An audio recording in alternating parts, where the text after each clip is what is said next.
বিসমিল্লাহির রহমানির রহিম। আসসালামু আলাইকুম ওয়া রাহমাতুল্লাহ। প্রিয় শিক্ষার্থী বন্ধুরা, আজকে তোমাদের সামনে আবারও উপস্থিত হয়েছি নতুন কারিকুলামের ষষ্ঠ অধ্যায় পরিমাপের ত্রিকোণমিতি নিয়ে।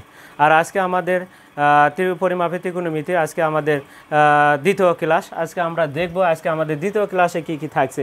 সর্বপ্রথমে আমরা আজকে সমকোণী তোমাদের কিন্তু তিনটি বাংলার কথাও কিন্তু বলছিলাম, আমি বারবারই বলছিলাম যে এই তিনটা জিনিস কিন্তু আমাদের সব সময় বেশি প্রয়োজন। সেই তিনটা নিয়ে আমি আবারও একটু আলোচনা করেছি। প্রথমে আসি সাইন থিটা। প্রথমে আমরা সাইন থিটাকে আমরা বলবো কি বিপরীত। প্রথমটা শুরুতে হবে, কারণ চিত্র যদি যেভাবেই থাক না কেন, চিত্রে যেভাবেই থাক না কেন, আমরা যদি দেখি এখানে বি ব্যবহার হয়, এখানে যদি এ ব্যবহার হয়, এখানে যদি সি ব্যবহার হয়, তাহলে এখন আমাদের সাইন থিটা, এখন থিটা না হয়ে যদি আমরা যদি এখানে সাইন এ কে লিখি সাইন এ, তাহলে সাইন এ সমান কি হবে বলে বিপরীত বাহু। বাংলা কিন্তু পরিবর্তন হবে না, বিপরীত বাহু ডিভাইডেড কি অতিভুজ, কিন্তু মুখস্থ রাখতে হবে বিপরীত বাহু ডিভাইডেড অতিভুজ। কজ এর বাংলা কজ এ সন্নিহিত বাহু ভাগ অতিভুজ, সন্নিহিত বাহু ভাগ অতিভুজ। এগুলো প্রত্যেকটি সময় আমরা কিন্তু বারবারই বলছি যে এগুলো মুখস্থ রাখতে হবে। আরেকটা হচ্ছে ট্যান থিটা, 3 নম্বর সূত্র বিপরীত। এখান থেকে প্রথমে বিপরীত আর এখান থেকে সন্নিহিত অতিভুজ, নিচেরটা হবে না উপরের দুইটা, তাহলে বিপরীত বিপরীত বিপরীত বাহু ডিভাইডেড সন্নিহিত বাহু, তাহলে সন্নিহিত বাহু। এই তিনটা বাংলা কিন্তু আমাদের বেশি জরুরি, কিন্তু আমরা বারবারই বলতেছি। তাহলে সাইন এ যদি কোণ হয়, তাহলে কোনটা কোণ হচ্ছে কিন্তু এর কাছে, তাহলে কোণ যদি এ হয়, এটা হয়, তাহলে আমাদের বিসিটা হবে বিপরীত বাহু, আর এটা হবে অতিভুজ, কিন্তু বড় বাহুটা হবে অতিভুজ অতিভুজ, আর এটা হবে কি এটা বিপরীত। কারণ কি ধরছে আমাদের বিপরীত, কারণ এটাকে কোণ ধরা হয়েছে। যেখানে কোণ থাকবে, যে অক্ষটি থাকবে সেখানেই কোণ ধরতে হবে। সাইনের সাথে যে অক্ষটি থাকবে সেটাই কিন্তু কোণ ধরবে।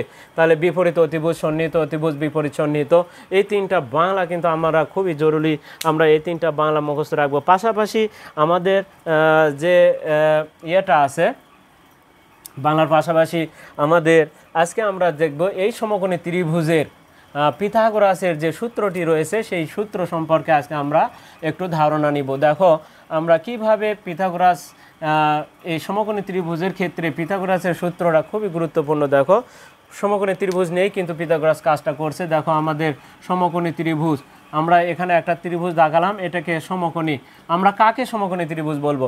অনেকে ভাবে যে যে ত্রিভুজের 3টা কোণ সমকোণ সেটা কিন্তু সমকোণী ত্রিভুজ, আসলে কিন্তু তা নয়। যে ত্রিভুজের একটা কোণ 90 ডিগ্রি বা একটা কোণ সমকোণ তাকে সমকোণী ত্রিভুজ বলবো। কেননা একটা ত্রিভুজের মধ্যে 3টা 90 ডিগ্রি কিন্তু হওয়ার সমকোণী সম্ভাবনা নাই। কেননা এটা যদি 90 হয়, এটা আর এটা কিন্তু কখনোই 90 হবে না। কারণ আমাদের ত্রিভুজের একটা সংজ্ঞা আছে যে ত্রিভুজের 3 কোণের সমষ্টি কত? 180 ডিগ্রি। তাহলে 3টা সমকোণ হওয়া সম্ভব, কারণ একটাই সমকোণ হবে। যে ত্রিভুজের একটা কোণ সমকোণ, একটি কোণ সমকোণ মানে কি 90 ডিগ্রি, একটি কোণ 90 ডিগ্রি। তাহলে 90 ডিগ্রি কোণকে আমরা কি বলবো? 90 ডিগ্রি কোণকে আমরা বলবো এক সমকোণ। আমরা এক সমকোণ বলবো, 90 ডিগ্রিকে আমরা এক সমকোণ বলবো। তাহলে 90 ডিগ্রিকে আমরা এক সমকোণ বলবো। তাহলে এখন বি কোণ কিন্তু এক সমকোণ, তাহলে বি কোণ 90 ডিগ্রি, তাহলে আমরা কিন্তু দেখে নিলাম। তাহলে এটা যদি 90 হয়, কারণ 180-র মধ্যে যদি 90 যায় তাহলে কত থাকবে? আর 90। তাহলে এই দুইটা কোণ কিন্তু মিলে, এ কোণ আর সি কোণ মিলে, এ কোণ যোগ কি সি কোণ সমান মিলে কিন্তু বাকি 90 ডিগ্রি হবে। কারণ এটা যদি 90 হয় তাহলে এটা আর এটা মিলে কিন্তু 90, দুটা মিলে 90 হবে। এখন কোনটা কত আছে সেটা আমরা হিসাব করলে পাবে। 45 হতে পারে, এটাও 45 হতে পারে, বা এটা 60 হতে পারে, এটা 30 হতে পারে, এরকম। তবে দুইটা মিলে 90 হবে। তাহলে যে ত্রিভুজের একটা কোণ সমকোণ, যে ত্রিভুজের একটি কোণ সমকোণ বা 90 ডিগ্রি, একটি কোণ 90 ডিগ্রি, তাকে আমরা বলবো সমকোণী ত্রিভুজ। আর এই সমকোণী ত্রিভুজ নিয়ে পিথাগোরাসের যে সূত্র সেটা আমরা এখন দেখে নিব। সেই সমকোণী ত্রিভুজের পিথাগোরাসের সূত্রটি কি বলে? অতিভুজের ওপর স্কোয়ার, অতিভুজ তারই ওপর কি অতিভুজ তারই ওপরে স্কোয়ার সমান সমান, আমরা যদি বলি বাংলা যেটা শিখছি, এখন কোণটা যদি আমরা দেখি তাহলে কোণ সির কাছে, তাহলে আমরা এটাকে বলবো বিপরীত বাহু, আর এটা হবে আমাদের সন্নিহিত বাহু, আর বড়টা হচ্ছে অতিভুজ। আমরা অতিভুজ আমরা যদি দেখি তাহলে এটা হচ্ছে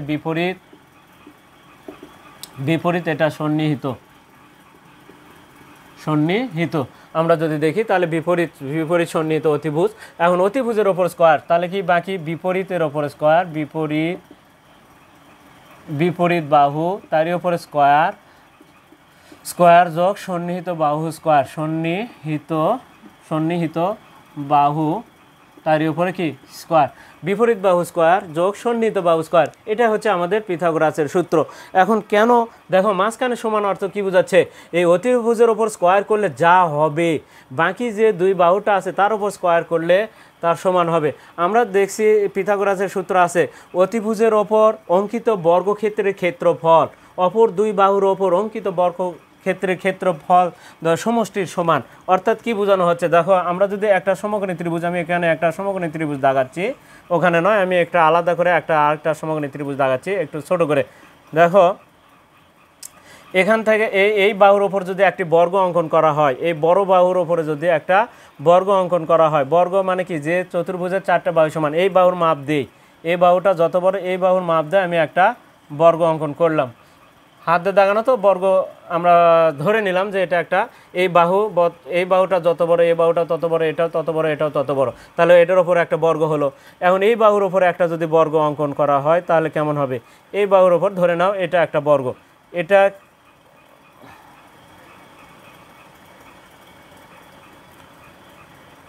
তাহলে এটার ওপর, তাহলে তারপরে বাকি থাকলো এটার ওপর আমি আরেকটা বর্গ অঙ্কন করলাম।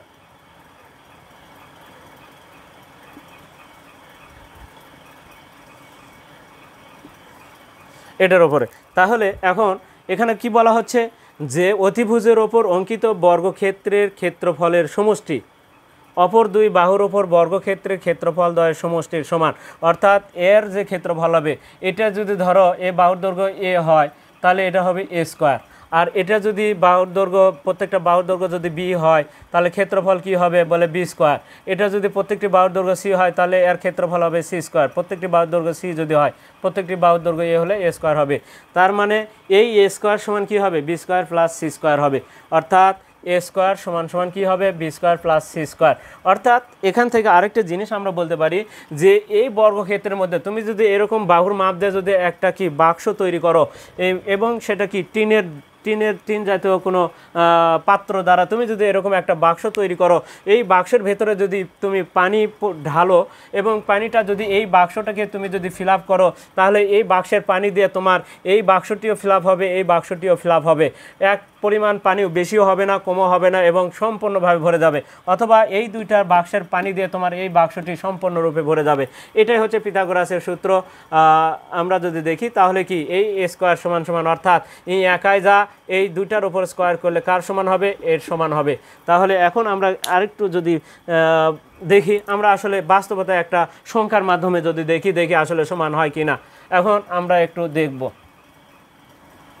আমরা দেখো এখন যদি দেখি এই অতিভুজের মান ধরো আমরা ধরে নিলাম অবশ্যই বড় বাহু, তাহলে আমরা যদি এই বড় বাহুটাকে আমরা যদি এই বৃহত্তম বাহুটাকে আমরা যদি একটু মান বসে দিই তাহলে দেখি কেমন হয়। এটা কিন্তু 90 ডিগ্রি, আমরা যদি বসে দিই এটা 5, তাহলে অবশ্যই এটার চাইতে একটু এটা ছোট দেখেছি, তাহলে এটা 3 দিলাম, এটা তার সাথে 3-এর সাথে এটা একটু বড়, তাহলে এটাকে একটু 4 দিলাম।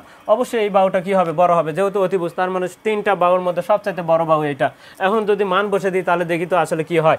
তাহলে 5-এর ওপরে স্কোয়ার সমান সমান এখানে কত, 3-এর ওপরে, আমরা যদি এটাকে বিপরীত বাহু ধরি তাহলে এটা হচ্ছে থিটা, আমরা কোণ ধরে দিলাম, তাহলে 3-এর ওপর স্কোয়ার যোগ এখানে 4-এর ওপর স্কোয়ার কত হবে, 9 যোগ 16, এখানে কত হবে 25 হবে। এখানেও দেখো, তাহলে দেখো এই একাই 25 হচ্ছে আর এই দুইটা মিলে 25 হচ্ছে। তাহলে এখান থেকে আমরা কিন্তু একটা সিদ্ধান্ত পেলাম যে পিথাগোরাসের সূত্র কি, অতিভুজের ওপর স্কোয়ার সমান সমান বিপরীত বাহু স্কোয়ার যোগ সন্নিহিত বাহু স্কোয়ার। আমরা এটার মাধ্যমে এখন তাহলে আমরা দেখে নিলাম, দেখো প্রমাণও একটু দেখে দিলাম যে এই একাই কত হচ্ছে 25 আর এই দুইটা মিলে স্কোয়ার করলে দেখো আর সমান হচ্ছে। তাহলে এখান থেকে বোঝা যাচ্ছে তাহলে যে পিথাগোরাসের সূত্রটি তাহলে কি সঠিক রয়েছে। এখন আমরা আর একটু কাজ দেখব। দেখো এই সূত্রটাকে আমরা কিভাবে দ্রুত একটু আমরা যে কোনো বাহুর মানটাকে বের করা আমরা এখন একটু কৌশল দেখব। দেখো এটা হচ্ছে সবসময় কি বৃহত্তম বাহু, যখন বৃহত্তম বাহুর নাম কি, এখন যদি দেখি তাহলে বৃহত্তম বাহুর নাম হচ্ছে এসি। আমাদের কিন্তু সূত্রতে কি ছিল, এসি স্কোয়ার ছিল, আর এটা কি বলে এবি স্কোয়ার ছিল, যোগ কি বিসি স্কোয়ার, আমরা পুরোটার অক্ষরের নাম কিন্তু এখন বসাচ্ছি। দেখো আমরা যদি দেখি এটা বাহুটার নাম কি এবি স্কোয়ার এসি স্কোয়ার, তাহলে এটা হচ্ছে পিথাগোরাসের সূত্র হতে পেলাম। তাহলে বিসি স্কোয়ার, এসি স্কোয়ার মানে কি, এসি স্কোয়ারের মান যদি আমাদের না থাকে তাহলে এসি স্কোয়ার, তাহলে এটা যদি 3 হয় আর এটা যদি 4 হয়, দেখো এসির মানটা আমাদের বের করতে হবে। তাহলে এসির মান যদি বের করতে হয়, কিন্তু এখানে কি আছে, স্কোয়ার আছে। দেখো এখানে এই বাহুর মান দেওয়া আছে 3, এই বাহুর মান দেওয়া আছে 4। বলা হলো যে এসি বাহুর মান নির্ণয় করো। কি বলা থাকলো প্রশ্নে, তোমাকে বলছে যে এবি সমান 3 এবং বিসি সমান হচ্ছে 4 হলে এসি এর মান কত, এসি এর মান কত বা এসি এর মান নির্ণয় করা, আমাদের এসি এর মান নির্ণয় করব। কিন্তু এসির উপর আমাদের সূত্রতে কি আছে, এসির উপরে দেখো স্কোয়ার আছে, কিন্তু আমাদের তো স্কোয়ারের মান চাইনি, শুধু এসির মান আছে।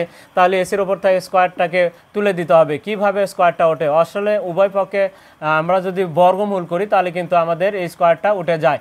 তাহলে উভয় পক্ষে বর্গমূল ব্যবহার করলাম, এবি স্কোয়ার প্লাস কি বিসি স্কোয়ার।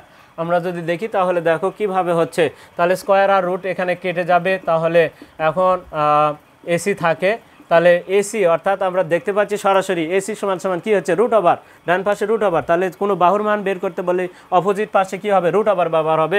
এখানে স্কোয়ার আর রুট বাম পাশে উভয় পক্ষে বর্গমূল, এখানে কিন্তু কি উভয় পক্ষে বর্গমূল, উভয় পক্ষে বর্গমূল ব্যবহার করে উভয় পক্ষে বর্গমূল ব্যবহার করা হয়েছে। কিন্তু এখানে স্কোয়ার আর রুট কেটে যায়, এখানে আলাদা আলাদা স্কোয়ার, যার কারণে রুটের সাথে স্কোয়ার কিন্তু কখনোই কাটবে না।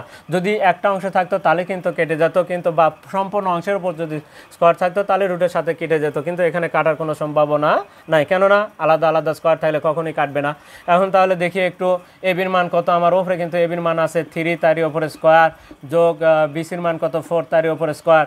তাহলে কত হচ্ছে বলে 9 যোগ 16 কত হচ্ছে, রুটের ভেতরে 25, আর 25 মানে কি রুটের ভেতরে 5 গুণন 5, তাহলে 5-এর জোড়া হয়েছে, তাহলে একটা 5 বের হয়ে আসবে।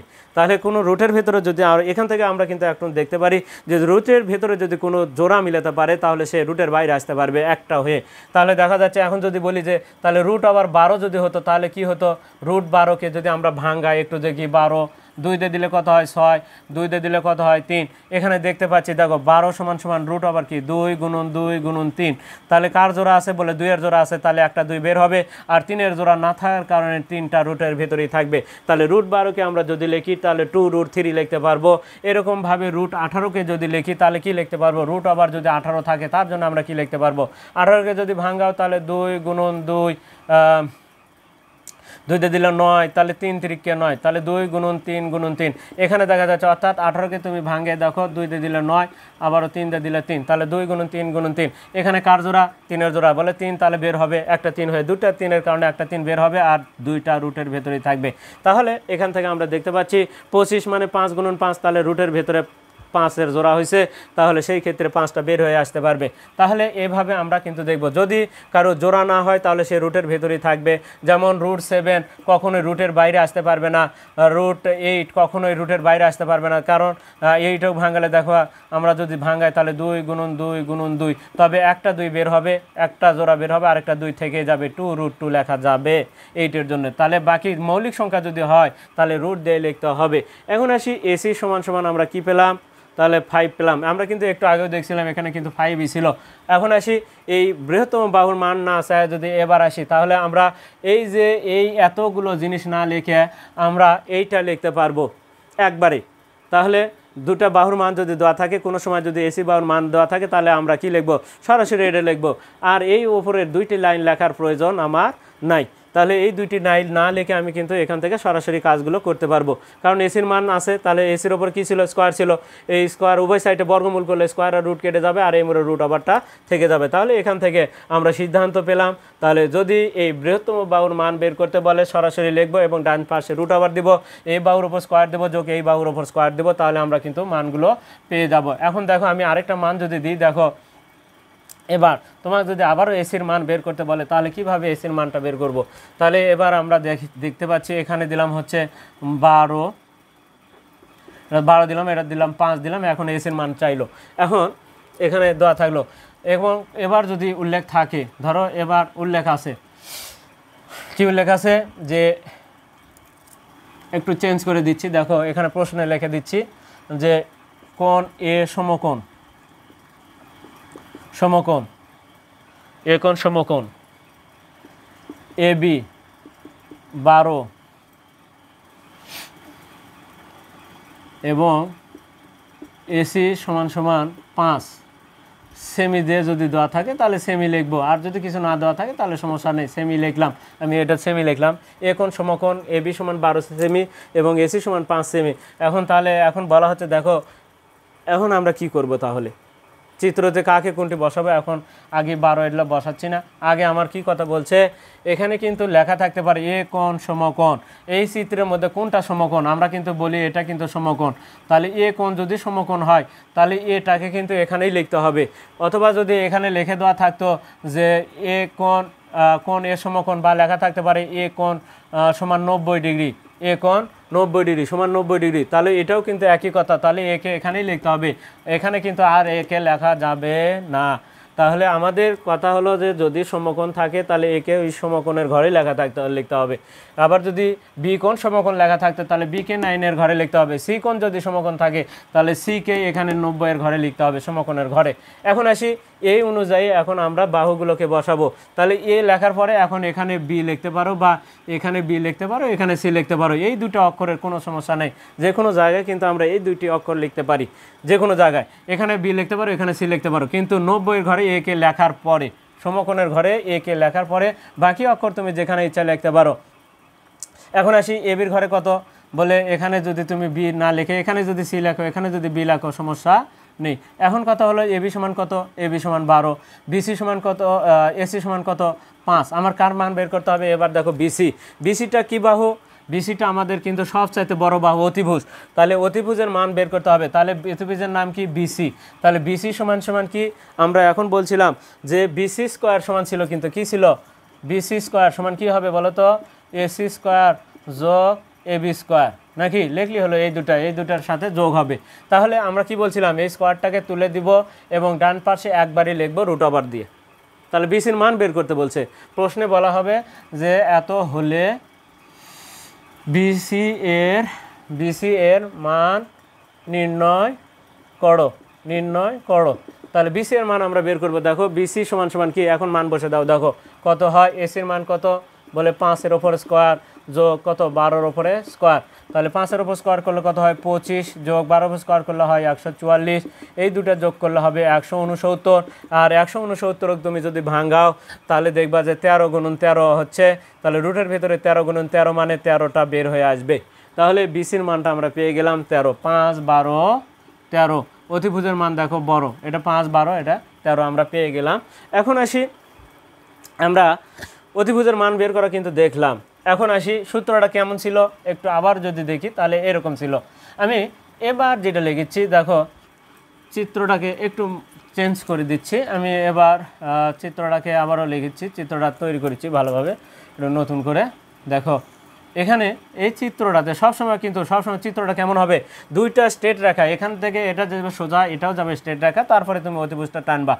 এখন দেখো এ বি সি, এবার আমাদের অতিভুজ কিন্তু এটা কিন্তু সবসময় এটা বড় বাহু, এটা কিন্তু অতিভুজ। এখন আসি আমাদের এবার অতিভুজের মান দিয়ে রাখছে, দেখো কত দিয়ে রাখছে 2, আর এটার মান দিয়ে রাখছে √3, এবার বিসির মান কিন্তু আমাকে বের করতে হবে। এখন আসি এই বিসি সমান কি লেখা যায়, আসলে আগে আমরা একটু সূত্রটাকে দেখিনি, আমাদের সূত্রটা কি দেখো তো, এসি স্কোয়ার, আমি এসি স্কোয়ার মানে সবচাইতে বড় বাহু এসি না, অতিভুজের ওপর স্কোয়ার, অতিভুজ তাহলে ডান সাইডে থাকলো, তাহলে বাম সাইডে আমি কি লিখতে পারবো, এবি স্কোয়ার যোগ বিসি স্কোয়ার লিখতে পারবো নাকি, অবশ্যই এবি স্কোয়ার যোগ কি লিখতে পারবো, বিসি স্কোয়ার লেখা যাবে না, যে এই দুই বাহুর উপর স্কোয়ার সমান সমান যা হবে সেটা এই তৃতীয় বাহুর সমান হবে, অর্থাৎ এসি স্কোয়ারের সমান হবে, এসি স্কোয়ার। দেখো এসি স্কোয়ার এবার বামে ডানে লিখছি, এখন কথা হলো কেন ডানে লিখলাম, এই দুই বাহুটা বামে লেখার উদ্দেশ্য কি বলো তো, যে এই দুই বাহুর যে কোনো বাহুর একটা মান আমার বের করতে হবে, তাহলে কার মান বের করতে হবে, এবার বিসির মান, তাহলে বিসির মান যদি বের করতে হয় তাহলে বিসিটা এ পাশে থাকবে, বাম পাশে থাকবে, এ বিটাকে ডান পাশে পার করব, এ বির চিহ্ন কি প্লাস, তাহলে অপোজিট পাশে গেলে কি হবে মাইনাস হবে, তাহলে বিসি স্কোয়ার সমান সমান কি হবে AC square minus AB square. তাহলে এই কারণে আমরা এই দুটাকে বামে লিখছি আর ওই যেটা বড় সেটাকে ডানে লিখছি। এই কারণে যেহেতু আমাদের বিসির মানটা বের করতে হবে, এখন এটার উদ্দেশ্য হলো আমরা আরও শর্টকাট করব। কি শর্টকাট? এখন দেখো বিসি স্কোয়ারের মান কিন্তু আমাকে বের করতে বলবে না, এখানে দেখো বিসি এর মান নির্ণয় করো, আমাকে শুধু বিসির কথা বলছে, স্কোয়ারের কথা নয়। তাহলে এখানে আবার স্কোয়ার পরে আছে, তাহলে বিসির স্কোয়ারটা উঠে যাবে কখন? বলে উভয় সাইডে যদি আমি বর্গমূল ব্যবহার করি, বিসি স্কোয়ার সমান সমান রুট ওভার এসি স্কোয়ার, তাহলে বৃহত্তম বাহু এবি স্কোয়ার। এখন দেখো স্কোয়ার আর কাটে যা কি হয়, বিসি সমান সমান রুট ওভার এসির মান কত? বলে 2 উপরে স্কোয়ার বিয়োগ রুট 3 উপরে স্কোয়ার। এখন কত হয়? বলে 4 বিয়োগ 3, স্কোয়ার আর রুট কেটে যায় তাহলে 3 হয়, তাহলে এটি 2 এর স্কোয়ার করলে 4, 4 বিয়োগ 3, রুটের উপরে কত হয়? 1, 1 এর মানে রুটের উপরে 1 মানে 1, রুট 1 মানে 1ই হবে। তাহলে বিসির মানটা আমরা পেয়ে গেলাম, বিসির মান দেখো আমরা পেয়ে গেলাম, বিসির মান কিন্তু পেয়ে গেলাম। অতএব বিসি সমান সমান কত পেলাম? বিসি সমান সমান 1 পেলাম। এখান থেকে একটা সিদ্ধান্ত একটু যদি দেখি, তাহলে এখন এতগুলো লাইন, এই লাইনগুলো যদি না লিখি তাহলে আমি কি এই লাইনটা লিখতে পারবো কি না? দেখো তো বিসি সমান সমান, অর্থাৎ এখান থেকে একটা সিদ্ধান্ত আমরা উপনীত হতে পারি যে আমরা জানি, একবারই লিখতে পারি। আমরা জানি কি জানি বলো তো? যে আমরা জানি যে এই বাহুটা বাদ দেয়া, এই বাহু বাদ দেয়া, এই দুইটা বাহুর এবি অথবা এই বাহু, বিপরীত বাহু আর সন্নিহিত বাহুর যে কোনো বাহুর মান বের করতে বললে এই বৃহত্তম বাহুটা থেকে মাইনাস হবে, বৃহত্তম বাহুটা থেকে কি হবে? মাইনাস হবে। অর্থাৎ আমরা যদি দেখো বিসির মানটা বের করতে হয় তাহলে কি হবে? বিসি লিখবো, তাহলে রুট ওভার দিব, অপোজিট পাশে কি দিব? রুট ওভার দিব। যেহেতু এই বৃহত্তম বাহু নয়, এটার মান বের করতে হবে, এটার মান, তাহলে বিসি। তাহলে এই যে সবসময় এই অতিভুজের থেকে সবচাইতে বড় বাহু কোনটা? AC square minus AB square হবে, AC square minus AB square হবে। এখান থেকে আমরা এই সিদ্ধান্ত দ্রুত করার জন্য এখন আমরা এই বাহুটার মান বের করার জন্য তাহলে বিসির মানটা আমরা পাবো, অর্থাৎ এই বাহুটার থেকে এই বাহুটা বিয়োগ করতে হবে। এবার আসি, যদি এবির মান বের করতে বলে, এবিটাও কিন্তু বড় বাহু নয়, এটাও একটা ছোট বাহু। এই বিপরীত আর সন্নিহিত বাহুর মান বের করতে বললে রুট ওভার সবসময় অতিভুজের ওপর স্কোয়ার থেকে এসি স্কোয়ার মাইনাস, এবার দেখো যেহেতু এবি এখানে লিখছি তাহলে এসি স্কোয়ারও লিখছি, এবার কোনটা বাদ দিতে হবে বলো তো? তোমরা বলো। বিসি স্কোয়ারটা বিয়োগ হবে, কারণ তিনটা বাহুই থাকবে। তাহলে এই বড় বাহু ছাড়া এই দুইটা বাহুর মান বের করতে বললে এই বাহুটার থেকে বিয়োগ করতে হবে। এখন এখানে মান বসে দিবা আর তোমার মান কিন্তু বের হয়ে যাবে। এখন যদি দেখি তাহলে তিনটা বাহুই, এখন যদি এসির মান বের করতে বলতো বড় বাহুটা, তাহলে কি লিখবো? এখন সরাসরি এসি লিখবো, এবং এই বড় বাহুর জন্য অপোজিট পাশে যে দুইটা বাহু থাকবে সেটার যোগ হবে, একটার ক্ষেত্রে যোগ, আর বাকি দুইটা বাহুর মান বের করতে বললে কি করতে হবে? বিয়োগ করতে হবে। তাহলে একমাত্র অতিভুজের মান বের করতে বললে যোগ হবে, আর এই দুইটা বাহুর যে কোনো একটি বাহুর মান বের করতে বললেই বিয়োগ হবে। এখান থেকে আমরা এই সিদ্ধান্তগুলো এখন একবার আর ওই সূত্রতে লিখবো না, পুরোটা 2-3 লাইন বাড়তি লিখবো না লিখে এই সিদ্ধান্তগুলো এখন আমরা এই তিনটা সূত্রগুলো এখন প্রয়োগ করে যে কোনো বাহুর মানটা বের করব। এখন দেখা যাক আমরা এখন আরও কিছু যদি মান দেখি, তাহলে একটু দেখে নিই। পিথাগোরাসের সূত্র সাহায্যে আমাদের যে কোনো বাহুর মান কিন্তু আমরা বের করতে পারবো। এবার আসি, আমরা যদি দেখি অক্ষর যদি চেঞ্জ করে দেওয়া হয়, আমাদের কোনো পরিবর্তন করে দেওয়া হয় তাহলে কিন্তু সমস্যা নাই। এখন প্রশ্নে বলা হচ্ছে কিউ কোণ কিউ সমান সমান 90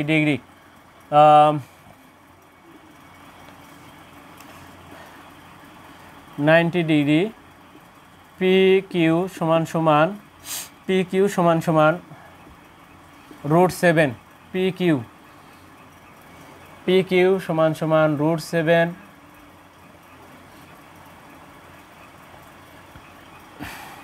এবং পি আর সমান সমান 4 হলে P Q P R Q বা কিউ আর এর মান নির্ণয় করো। তাহলে এখন আমরা চাচ্ছি, দেখো এখন চিত্রতে আমরা যদি চিত্র দাগাই তাহলে অবশ্যই একটা সমকোণী ত্রিভুজ দাগাবো, কারণ এখানে 90 ডিগ্রি কোণের কথা বলছে। এখন তোমরাই বলো তো আসলে 90 ডিগ্রি কোণের অর্থাৎ 90-এর ঘরে কাকে লিখবো? এখানে কিন্তু বলে দিয়েছে কিউ কোণ 90 ডিগ্রি, তাহলে কিউকে 90-এর ঘর কিন্তু এটা, তাহলে এখানে আমাকে কিউ লিখতে হবে, আর পি তুমি এখানে লিখতে পারো, আর কে তুমি এখানে লিখতে পারো। তুমি আর এখানেও লিখতে পারো, পি কে এখানে লিখতে পারো, কিন্তু কিউকে কখনোই নড়াচড়া করা যাবে না।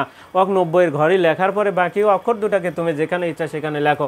এখন আসি আমাদের বের করতে হবে কিউ আর এর মান আগে। তাহলে আমরা প্রশ্ন, এটা ধরো প্রশ্ন, আমরা তাহলে আগে চিত্র তৈরি করব, তারপরে লিখব নাম্বার 1, তারপর কি লিখব দেওয়া আছে। এখন দেখো আমি একটু সৃজনশীলের আকারে তোমাদেরকে কাজটা করে দেখাচ্ছি কিভাবে আমরা এটা সৃজনশীলের জন্য আমরা কাজটা করব। দেওয়া আছে কি বলে কিউ কোণ সমান সমান 90 ডিগ্রি, তারপরে লিখব পি কিউ সমান সমান √7, তারপরে আরেকটা কি আছে এবং পি আর সমান কত আছে 4। অতএব আমরা এখন চিত্রতে বসে দিব। দেখো চিত্রতে বসাচ্ছি, কিউ কোণ 90-এর ঘরে লিখছি, তাহলে পি কিউ কত, পি কিউ হচ্ছে √7 বসে দিলাম, এবং পি আর কত অতিভুজের ঘরে 4 বসে দিলাম। এখন আমাদের কিউ আর, এটা কিন্তু বড় বাহু মান বের করতে বলবে না, বড়টার দেওয়া আছে আরেকটার দেওয়া আছে, এটা ছোট একটা বাহুর মান বের করতে হবে আমাদের কিউ আর এর মান। তাহলে এখন আমরা যেটা লিখব ত্রিভুজ পি কিউ আর সমকোণী ত্রিভুজ হতে পাই, সমকোণী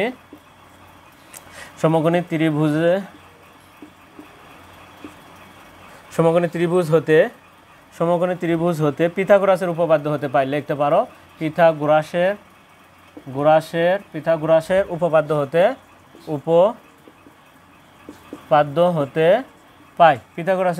হতে পাই। এখন কি বলে হচ্ছে দেখো আমাদের কিউ আর সমান একবারে সরাসরি লিখবো, আমরা কিন্তু আর ওটা লিখবো না, কিউ আর সমান সমান একবারে লিখবো। কিউ আর সমান সমান অবশ্যই ডান পাশে স্কোয়ার ছিল, ডান পাশে অবশ্যই √ওভার হবে। যেহেতু আমরা এখানে ছোট বাহুর মান বের করতে হবে, তাহলে অবশ্যই অতিভুজের থেকে কি করতে হবে, এটার থেকে এটা মাইনাস করতে হবে। পি আর স্কোয়ার কি লিখবো, P R square minus P Q square, P Q এর ওপরে স্কোয়ার। তাহলে পি আর স্কোয়ার মানে কত, 4-এর ওপরে স্কোয়ার বিয়োগ এটার মান কত √7 তার ওপরে স্কোয়ার। তাহলে 4-এর ওপর স্কোয়ার করলে কত হবে 16 বিয়োগ 7, তাহলে কত হবে 16 থেকে 7 বাদ দিলে 9 হবে। আর √9 মানে কি 3 গুণন 3 রুটের ভেতরে 3 গুণন 3 মানে একটা 3 হয়ে যাবে, √9 মানে 3 হয়ে যাবে। তাহলে আমরা এখান থেকে পেয়ে গেলাম তাহলে এখানে 3। এখন আমরা তাহলে এইভাবে আমাদের কাজগুলো পিথাগোরাসের উপপাদ্য হতে নাও লিখলেও হবে, তবে এখানে লিখতে হবে পি কিউ আর সমকোণী ত্রিভুজ হতে পাই, এটা লিখতে হবে। আর যদি বেশি কিছু লিখতে চাও এটা সবচাইতে ভালো হলো। তাহলে ক নাম্বারে তোমার যে কোনো বাহুর মান কিন্তু বের করতে বলবে। এখন আসি আমাদের আর কি কাজ এখানে দিতে পারে, আমরা সেই কাজগুলো এখন একটু যদি দেখি। আর একটা আমরা কাজ হয়তো দেখব পরবর্তী ক্লাসে, আবারও আমরা তোমাদের সামনে আসবো এই ত্রিকোণমিতিক পরিমাপের ত্রিকোণমিতি নিয়ে। এখন আমরা দেখলাম আজকে যে কোনো বাহুর দৈর্ঘ্য আমরা কিভাবে দ্রুত বের করতে পারি। টাইমটা যদি দেখি তাহলে আমরা যে কোনো বাহুর মানটা কিন্তু বের করতে পারবো এভাবে, যে কোনো বাহুর মান। যদি এটা না দেওয়া থাকে, যদি এবার 4-এরটা যদি বের করতে বলে তাহলে পি আর কী হবে, বলে পি আর সমান সমান অবশ্যই √ওভার বলে এই দুইটা বাহুর উপরে স্কোয়ার হবে, তাই কি না, পি কিউ স্কোয়ার যোগ কিউ আর স্কোয়ার। এখন আমরা দেখো এরকমভাবে √7 তারই উপর স্কোয়ার যোগ 3-এর উপর স্কোয়ার, দেখো করলে কত 7 যোগ 9 সাথে কত হয় 16 মানে কি 4, 16 মানে √4, 16 মানে √16 মানে 4। এখানে এরকমভাবে আমরা যে কোনো বাহুর মান কিন্তু এখানে লিখতে হবে, দেওয়া আছে, এগুলো লিখে তারপরে আমরা কমপ্লিট করব। তাহলে প্রিয় শিক্ষার্থীরা আমরা যে কোনো বাহুর মানগুলো কিভাবে বের করতে পারি সেটা আজকে আমরা দেখে নিলাম। এরপরে আমরা যদি দেখি, দেখো আমরা যে সাইনের বাংলাটা তোমাদেরকে যে গত ক্লাসে বলছিলাম, সাইন কস এবং ট্যানের বাংলাটা যে মুখস্থ করার জন্য বলছিলাম, সেটাও কিন্তু এখানে প্রয়োজন হবে। কেননা তোমাকে যদি এখন বলা হয়, এটা যদি ক নাম্বারের প্রশ্ন যদি বলা হতো যে পি আর এর মান নির্ণয় করো, ক নাম্বারে পি আর এর মান নির্ণয় করো, পি আর এর মান, তাহলে 4 দেওয়া নাই, মান নির্ণয় করো। এখন তাহলে নির্ণয় করলাম, পি আর এর মান কত বের করছি আমরা, কিন্তু এখানে 4 বের করছি। এরপর আসি খ নাম্বারে। এখন তোমাকে বলা হলো কি সাইন পি যোগ কস পি যোগ ট্যান আর। এখন আসি এর মান নির্ণয় করো, এর মান নির্ণয় করো। তাহলে আমরা এই খ নাম্বারের জন্য কিভাবে কাজটা করব, দেখো আমরা কিন্তু 3টা বাহুর মানে কিন্তু চিত্রতে বসে দেওয়া আছে। এখন কথা হলো যে আমরা খ নাম্বার দিয়ে আছে, আমরা কি লিখব যে কোণ কিউ সমান 90 ডিগ্রি, তারপরে পি কিউ সমান সমান √7, P Q R Q R সমান সমান 3 এবং কি পি আর সমান সমান 4। এখন আমরা কিন্তু তিনটা বাহুর মান পাইছি। এখন আমরা দেখো সাইন মান নির্ণয় কী করতে বলছে, মান নির্ণয় করতে বলছে। আমরা যদি দেখি তাহলে মান নির্ণয় লিখলাম। দেখো সাইন পি যোগ কস পি প্লাস ট্যান আর। এখন আমরা দেখো সাইন কাকে কোণ ধরতে বলতেছে, দেখো সাইন নির্দেশ করেছে পিকে কোণ ধরো। সাইন পিকে ধরলে দেখো আমি ধরলাম, পিকে ধরলাম, ধরার পরে দেখো বিপরীত বাহু, কোনটা বিপরীত বাহু, সাইনের বিপরীত পাশে দেখো কোন বাহু, কিউ আর কত 3 ভাগ 4। সাইনের বাংলা কি বিপরীত বাহু ভাগ অতিভুজ, তাহলে 3 ভাগ 4। তাহলে সাইনের জায়গাতে এখন মান নির্ণয় দেখো 3 ভাগ 4 লিখলাম প্লাস এবার যাব কস পিকে কোণ ধরলাম, দেখো পিকে কোণ ধরলাম।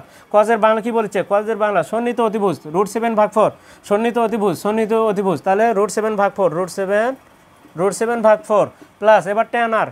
ট্যান কাকে কোণ ধরতে বলছে, দেখো ট্যান এবার আর কে কোণ ধরতে বলতেছে। ট্যানের বাংলা কি বিপরীত সন্নিহিত, বিপরীত ভাগ সন্নিহিত তাহলে √7 ভাগ 3, তাহলে √7 ভাগ 3। এভাবে আমাদের কাজগুলো করতে হবে। এখন তোমরা যদি কও যে না স্যার আগে বাংলাটা না লিখে অর্থাৎ সরাসরি মান না লিখে আমি এভাবে লিখবো, সাইন পিকে কোণ ধরে যদি পিকে ধরি তাহলে বিপরীত বাহুর নাম কি বলে কিউ আর, বিপরীত বাহু হচ্ছে Q R divided P R লিখে তার পরবর্তী লাইনে আমি মানটা বসাবো, সেটাও বসাতে পারো তুমি। এখন কি লসাগু কত হবে, 4 দুটা একটা 4 লিখলে হবে, আর 3 4 কত হয় 12, লসাগু হবে 12। এখান থেকে একটা 4, এখান থেকে একটা 3, তিনটার গুণ ফলে হবে 12, তাহলে লসাগু 12। 4 দিয়ে 12কে ভাগ করলে কত হয় 3 দিয়ে 3 গুণ করলে 9, 3 3কে 9 যোগ এবার 4 দিয়ে 12কে ভাগ করলে 3 √7 প্লাস এবার 3 দিয়ে ভাগ করলে হচ্ছে 4, তাহলে 4 √7। এখন দেখো এখানে 3টা √7, এখানে 4টা √7, এটার সাথে এটা যোগ হবে কিন্তু 9টা কখনো যোগ হবে না। এখন যদি দেখি তাহলে এখানে এই সাইডে লিখে দিচ্ছি আমি, তাহলে এখানে 3টা এখানে 4টা √7, তাহলে হচ্ছে 9 প্লাস 7 ডিভাইডেড কত 12, এটাই আমাদের উত্তর। তাহলে এরকমভাবে লিখতে পারো। আর যদি তোমরা যদি কও যে না সাইন পিকে বাংলা ধরে তোমরা যদি এভাবে করতে পারো, আবার যদি কও যে না আগে আমরা অক্ষরগুলো লিখবো, তাহলে সাইনের পিকে কোণ ধরলে বিপরীত বাহু ভাগ অতিভুজ, তাহলে Q R divided P R আগে লিখতে পারো, এটাও লিখতে পারো প্লাস পিকে কোণ ধরে কজের সন্নিহিত, তাহলে P Q divided P R. Tan আর কে কোণ ধরলে তাহলে সন্নিহিত বাহু ভাগ বিপরীত বাহু ভাগ সন্নিহিত, তাহলে P Q divided Q R এরকমভাবে লিখে তারপরে তুমি মান লিখতে পারো। কিউ আর এর মান কত, কিউ আর এর মান হচ্ছে তোমাদের কিউ আর মান 3/4 যোগ তারপর √7 ভাগ 4 প্লাস এখানে পি কিউ এর মান কত √7 ভাগ 3, এরকম বসে তারপরে তুমি লসাগু করতে পারো। ঠিক আছে প্রিয় শিক্ষার্থীরা, আমরা দেখে নিলাম ত্রিকোণমিতিক অনুপাতের আজকে তোমাদের জন্য রয়েছিল দ্বিতীয় ক্লাস। আর দ্বিতীয় ক্লাসে আমরা দেখে নিলাম পিথাগোরাসের বিভিন্ন বাহুর মান নির্ণয় করা পিথাগোরাসের সূত্রের মাধ্যমে। তার পাশাপাশি আমাদের সাইন কস এবং ট্যানের যে মান নির্ণয়েরগুলো প্রশ্ন থাকতে পারে সেগুলো একটু দেখে নিলাম আজকে এ পর্যন্তই। আর যারা অবশ্যই চ্যানেলটিতে নতুন তারা অবশ্যই চ্যানেলটিকে সাবস্ক্রাইব করবে এবং যারা ফেসবুকে আছে তারা অবশ্যই ফলো দিতে ভুলবে না। আর পাশাপাশি তোমরা বেশি বেশি করে লাইক কমেন্ট এবং শেয়ার করবে, যেখানে অসুবিধা সেখানে তোমরা কমেন্ট করবে এবং জানাবে, তোমাদের সেই অনুযায়ী তোমাদেরকে পরবর্তী প্রশ্নগুলো সমাধান করে দেওয়ার চেষ্টা করবো। আজকে এ পর্যন্তই, খোদা হাফেজ।